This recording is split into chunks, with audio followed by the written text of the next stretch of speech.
ou le readbook, c'est faire coïncider géométriquement la carte et la réalité à l'aide d'une boussole.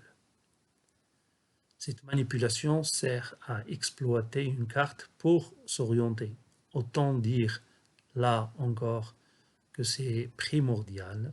Exemple, alors là, c'est le réel, et puis là, c'est la carte. On voit les courbes de niveau ici, ça représente le mamelon ou bien la colline.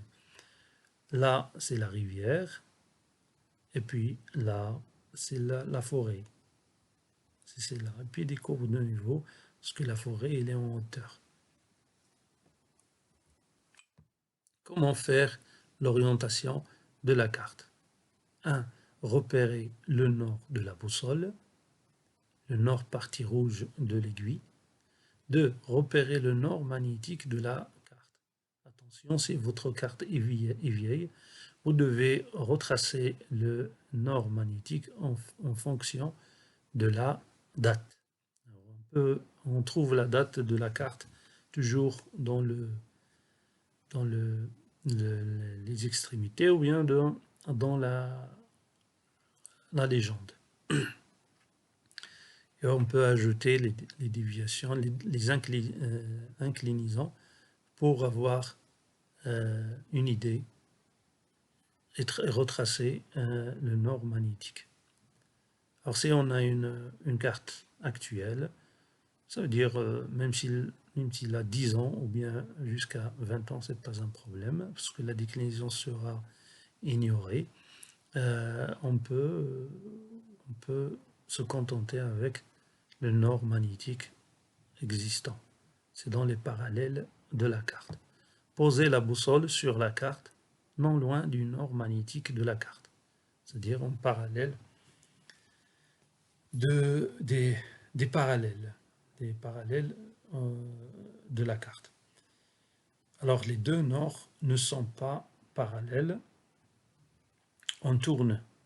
Alors on tourne donc l'ensemble boussole et carte. Tant que les deux nords ne sont pas parallèles, continuez la rotation boussole-carte.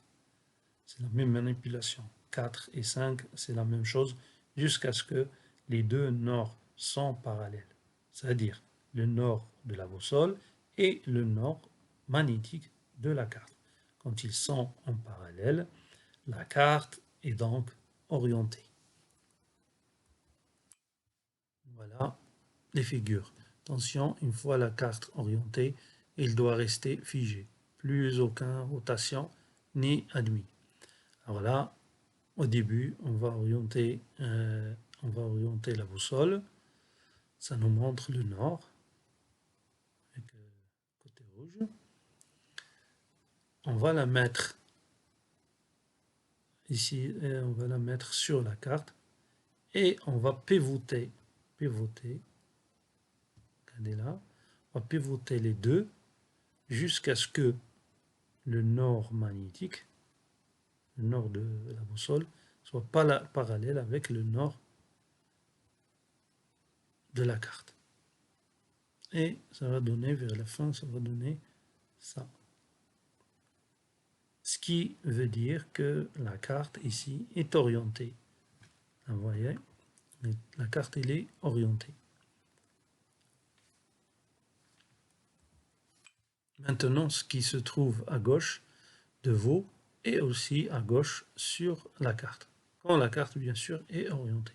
De même, dans toutes les directions, cela vous permet de pouvoir vous situer assez facilement sans faire une gymnastique spatiale entre la carte et le terrain. Petit exemple d'utilisation de la boussole. Exemple 1. Vous êtes sur un lieu connu et vous voulez savoir quel est le nom de la montagne en face de vous. Orientez la carte.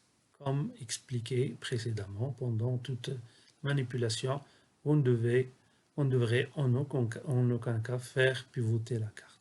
2. Faites une visée de la montagne. On fait la visée de la montagne avec la boussole. Tournez le socle tournant de la boussole pour superposer l'aiguille, partie rouge de la boussole, entre les deux repères du socle. Les deux repères du socle. Et on fait la visée de la montagne qu'on veut nommer. Là, 4. Sur la carte, posez le bord de la boussole sur le lieu où nous sommes.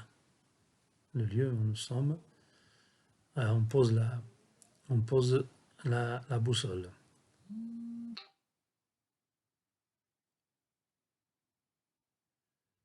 Alors, l'aiguille partie rouge de la boussole entre les deux repères du socle. 5. La montagne est sur le prolongement du bord de la boussole. Ça, la montagne elle est sur ce prolongement. Voilà. Alors on a fait la visée. Et des fois, on peut la tracer. Si on ne connaît pas, si on ne sait pas où on est, on peut faire les 3 repères. Ça s'appelle la triangulation. On prend l'azimut de la montagne, la visée, et puis on la représente sur la carte. On prend 3 ou 4 repères et ça va nous donner une triangulation à un endroit. Ça va nous repérer par rapport à la carte, notre position par rapport à la carte. Exemple 2, départ et arrivée.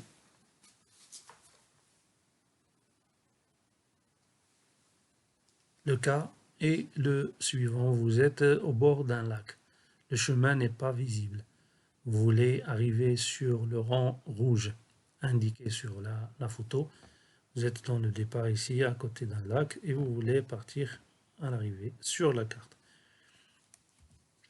Alors, orientez la carte, comme il a expliqué précédemment, bien sûr, pendant toutes les manipulations, vous ne devez en aucun cas faire pivoter la carte. Alors, quand on oriente la carte, il ne faut pas la pivoter, il faut la laisser stable. On prend les 2 points, on veut aller dans la carte, on veut aller d'à côté du lac jusqu'à ce rang rouge. On va aligner, tracer un trait et on va aligner la boussole. On va aligner la boussole, poser la boussole sur la carte avec le bord de la boussole, passant par le point de départ et le point d'arrivée. Point de départ et point d'arrivée. 3. Tourner le socle tournant de la boussole pour superposer l'aiguille, partie rouge de la boussole, entre les 2 repères du socle. Alors dans ce cas-là, c'est les 2 repères du socle qui vont tourner. On va les faire tourner jusqu'à ce que l'aiguille sera entre les 2 repères. Et là, notre boussole, elle est orientée. Elle est orientée du point A jusqu'à point B. On peut après faire la marche à la boussole. 4. Hors de la carte, pour connaître la direction à prendre, aligner à nouveau l'aiguille partie rouge de la boussole entre les 2 repères du socle. Voilà, là, quand on enlève la boussole de la carte, on peut s'orienter avec. Et on met toujours l'aiguille entre les deux repères, mais sans bouger le quadrillon. Alors, il faut sans bouger le socle. Alors, il ne faut rien bouger, c'est juste la direction de la main, jusqu'à ce que l'aiguille soit entre les 2 repères et notre boussole, elle est orientée par la flèche, bien sûr, de visée, elle est orientée vers la direction de notre repère. Alors la flèche 5, la flèche ligne de visée, indique par la direction à prendre. Lorsque l'on prend un cap avec une boussole, il faut toujours prendre un repère fixe caractéristique sur le terrain. Il devra être visible pendant la progression. Un rocher, un arbre, un chameau. Chameau, entre parenthèses, il n'est pas stable, mais bon, à éviter. Faut attention, il doit être immobile. C'est-à-dire, c'est-à-dire un rocher ou un arbre. Une fois ce point atteint, on doit refaire une visée avec la boussole sur un autre repère, etc. Remarque, si vous voulez, dans un champ de dunes par vent, de sable et sans trace, il est indispensable d'avancer avec une boussole. C'est mieux d'avancer avec une boussole pendant une tempête, car vous n'avez aucun point de repère, tout est jaune autour de vous, et la visibilité inférieure à 10 mètres, c'est-à-dire on ne peut pas avoir de 10 mètres, des fois moins. Si toutefois celle-ci reste assez bonne, la solution à adopter serait de faire avancer vos compagnons dans la direction de la boussole. Quand il arrive à la limite de la visibilité, rejoignez-le, et ainsi de suite. C'est-à-dire on peut se repérer dans la carte d'un point A et un point B, arrivée et départ et arrivée, et on trace et on fait la marche à la boussole. Direction avec erreur contrôlée. Le problème quand on suit une direction est que l'on fait forcément une erreur due à la boussole, l'orientation de la carte et la marche d'approche. Donc, si l'objectif n'est pas en vue, on ne saura pas s'il se trouve à droite ou à gauche de nous une fois la distance parcourue. Voilà un tableau de déviation en mètres. Si on fait une erreur de 4 degrés sur une distance de 2,5 km, l'erreur obtenue est 70 étoiles 2,5 égale à 175 mètres. C'est énorme. C'est pour cela que l'on peut faire une erreur volontaire pour être certain de la position de l'objectif. Erreur de visée, erreur en degrés. 1 degré 17 mètres, l'erreur il est en mètres pour 1 km. Pour 1 km. 2 degrés 35 mètres, 4 degrés 70 mètres, 6 degrés 105 mètres, 8 degrés 134 mètres, 10 degrés 173 mètres, 12 degrés 208 mètres, 14 degrés 242 mètres.